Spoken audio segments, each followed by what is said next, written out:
Qatar's foreign ministry says it has not received any firm agreements from either Israel or Hamas on the Gaza ceasefire plan put forward by the US President Joe Biden.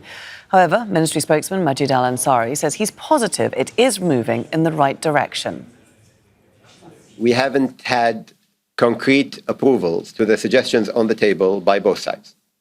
And we have all read and seen the contradictory statements coming in from Israeli ministers, which doesn't fill us with a lot of confidence over there being a unified position on Israel over this current proposal on the table.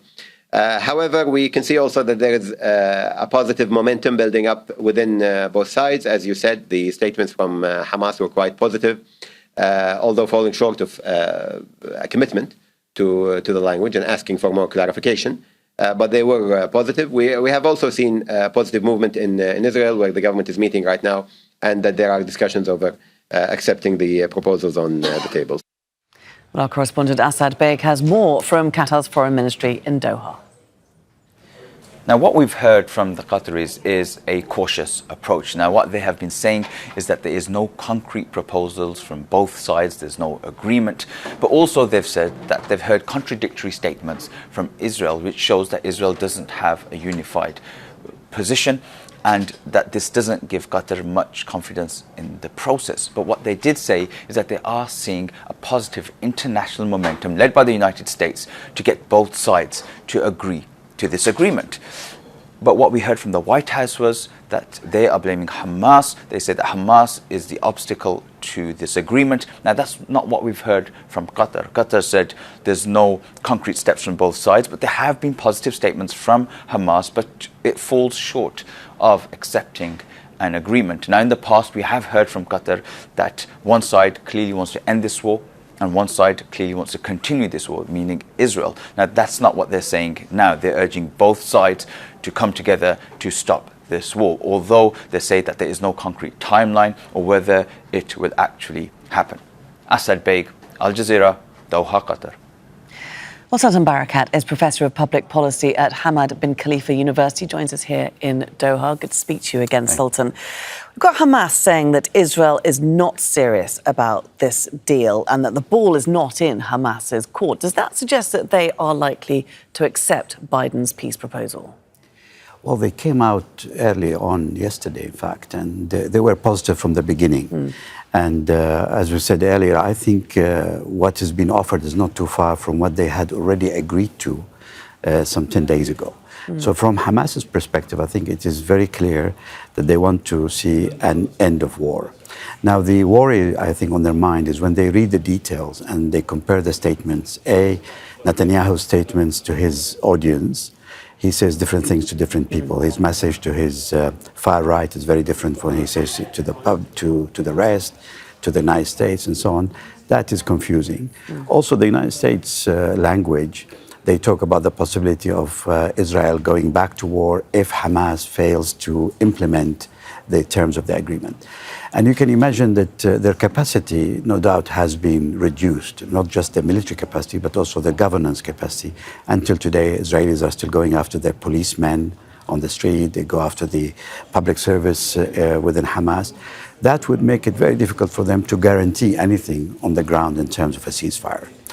So those issues must be playing on the mind as they consider the final detail. And let's look at other ways that the ceasefire plan might be implemented, because it does say that Israel must withdraw all of its forces from the populated areas of Gaza. I mean, that is most of Gaza, isn't it? I mean, it's a tiny area, it's filled with people. These people mostly are in tents. Well, it depends on how they would define populated. I mean, they may say populated as in now people are concentrated in those areas, which means that in the middle of Gaza, the Israelis have now introduced like a security zone that goes all the way to the waters, which practically split the Gaza Strip into two. That whole area is not populated at the moment. Right. They've pushed people out of it. They may argue that they need to stay there so that they can filter through the Palestinians returning to the north. They wouldn't want Hamas fighters to go back north. So whoever is coming back, they have to check them one after the other. So a lot depends on the definitions. And I think the Palestinians' experience so far with Israel is that no definition can fit and nothing can commit them to implement.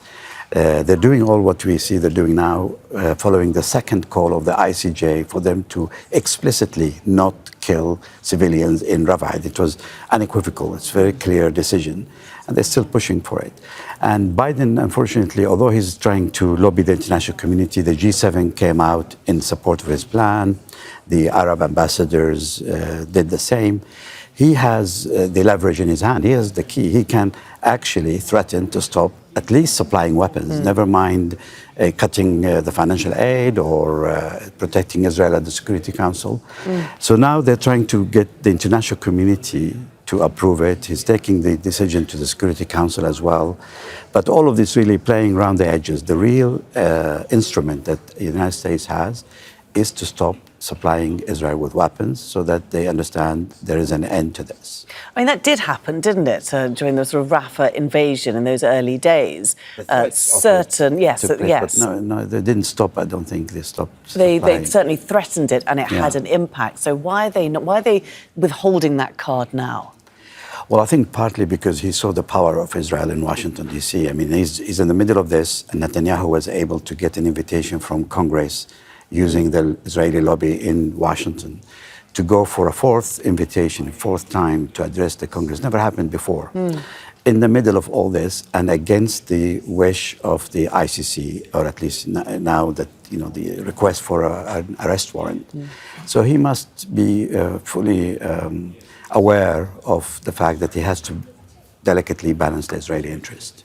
Sultan Barakat, always good to speak to you. Thanks for joining us. Thank you. Make sure to subscribe to our channel to get the latest news from Al Jazeera.